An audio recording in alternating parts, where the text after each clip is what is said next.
Hey everyone, as promised, here is the explanation video for your student presentations. So before I jump too far into this, I want to remind you that these are due week 14. Right now, as I'm recording this, it is week 8. So that being said, if you go back and watch this in a different week, remember that I am recording this in week 8. Week 14 is when it's due. And the other thing that I want you guys to keep in mind is we will not be giving these presentations in front of the class. These will all be done in the comfort of your own home via a screen recording website of your choosing. I'll talk about that in a moment. And they will be done and posted via the discussion board. So when you post your video, that's pretty much all you're going to post is introduce the video, 1 to 2 sentences, post it, and then interaction and question asking all happens via comments. So you're going to have to watch your own post very, very carefully. And anytime you get questions, you're going to have to jump on and be all about answering. I will ask you questions, but your classmates will also ask you questions. Everyone is going to be required to ask a certain number of questions, and I'll get to that in a moment. But remember that this is all about giving a presentation, being thorough, answering questions, but you don't have to be in front of the class. It's my compromise to you. Everybody seems to really, really hate doing presentations. I've done this in this exact format in Patho for an online class that I taught, and it went really, really well. So I think that we can try it too. Save us a little bit of class time and save you from having to present in front of the whole class. All right, so let's talk about this. So you have to present your video and your slides. You have to do both at once. So I recommend using the website that I use, Screencast-O-Matic. I love this website. So when you're done recording via Screencast-O-Matic, you have an option to save it as an MP4, as a special Screencast-O-Matic doc, or upload it to YouTube. I like to upload mine to YouTube because then the links are kind of copy-pastable into any format. Plus, they're also ADA friendly, so you could even get a transcript of the video if you wanted. So I find it very helpful to use this site. Although you are not required to use Screencast-O-Matic, it's just my personal fave. Use whatever site you want, but I have to see your face in the corner where you see my smiling face. And I need to see your slides in the background. That's going to be important. Both of them are required to earn the proper points. All right, so what you have to do is I would like you guys to pick a disease. Now here's the catch. Everybody has to pick a different disease. So you are required to email me or send me a Canvas message with your disease of choice. I do this on a first come, first serve basis. I am going to have all of your diseases of choice be due to me by the end of spring break. So before we walk into class in week 9, I will have a spreadsheet. I will keep track of everyone. And if I'm starting to not hear from people, then I really am going to start to send out messages. I don't want to bother you, but I got to make sure that everyone is presenting on a different topic. We don't need 7 presentations over the same disease. So in the past, that has maybe not happened, but it's possible to end up with 2 or 3 presentations on the same thing. So please send me those requests. If you want to justify it with reason, feel free. If you don't, that's okay. It will be on a pure first come, first serve basis. But I'm always curious as to why you guys choose your topics. All right, so just some general notes. I want you guys to tell me the background, the risk factors, some laboratory diagnostics, a brief review of what treatments, and then we'll talk about the topic-specific component in just a moment. So it's basically going to kind of be like one of your case studies. You're going to run down what's going on with the patient. You're going to run down the disease itself and just kind of work your way through these topics. Now, the topic-specific component is related to your program of interest. Now, we have lots of different programs represented in our class: OT, PT, dental, nursing, radiation. I'm trying to think who else. There's got to be more. I'm just not thinking of it tonight. It's getting a little late for me. Anyways, my point is that there's all kinds of different programs, and everybody in those programs is going to treat and handle patients just a little bit differently.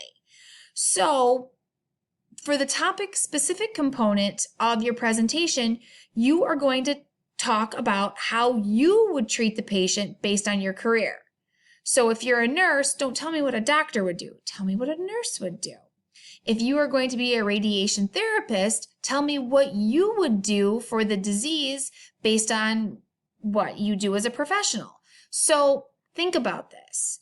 Don't pick a disease that you probably won't see in your profession, because you can't say, well, I just wouldn't see it, so there's no topic-specific component for me. That's not an option.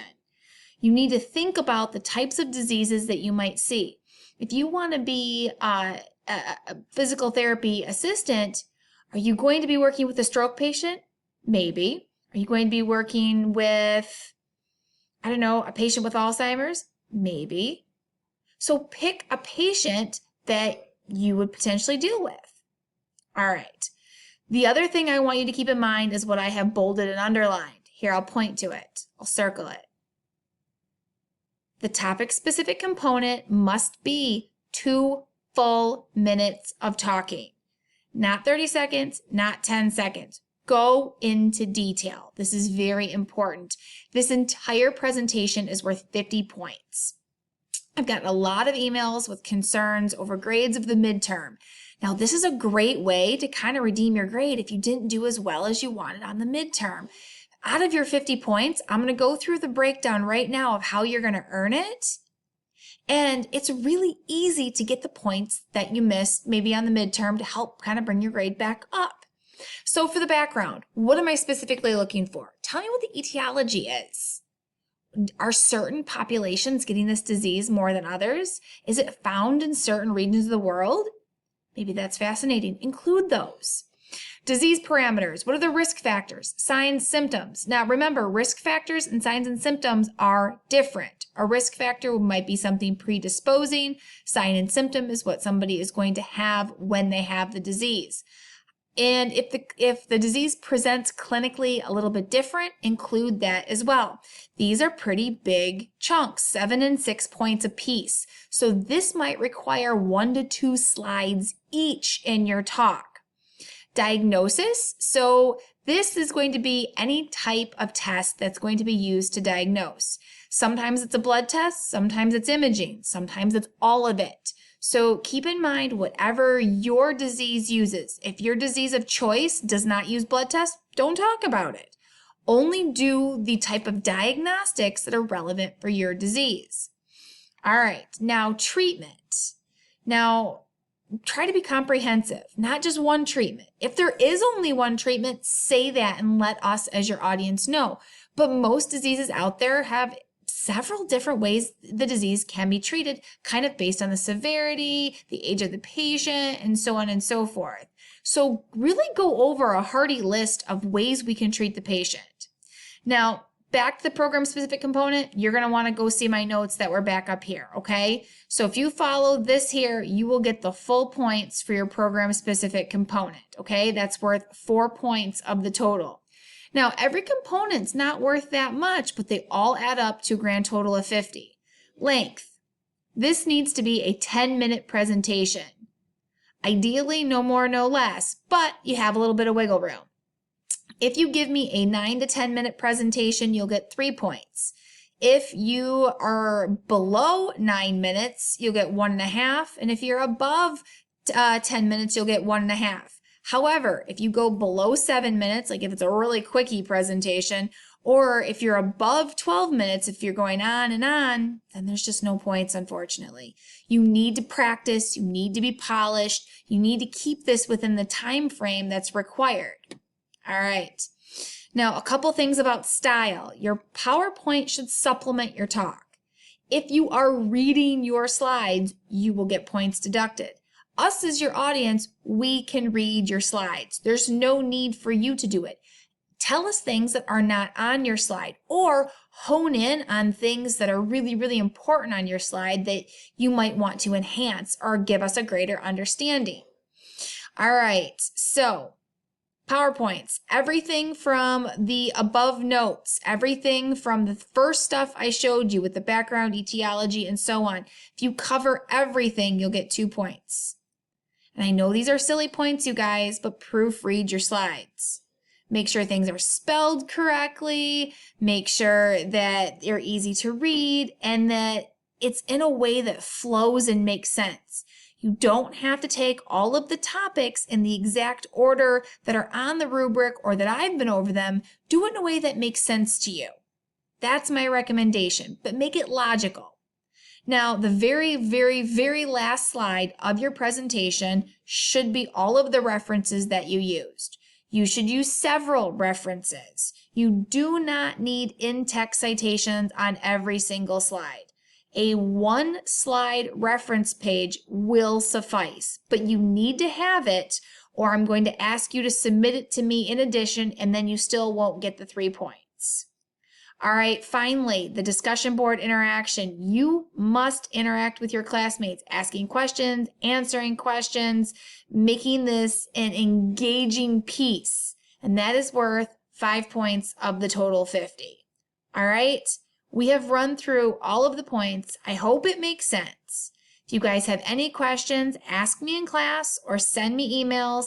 And if they're really good points or things that maybe I haven't clarified enough, I'll put them up in an announcement so everybody can see. All right, I hope you guys get started on this soon. It is due in week 14. However, the sooner you get it done, the better.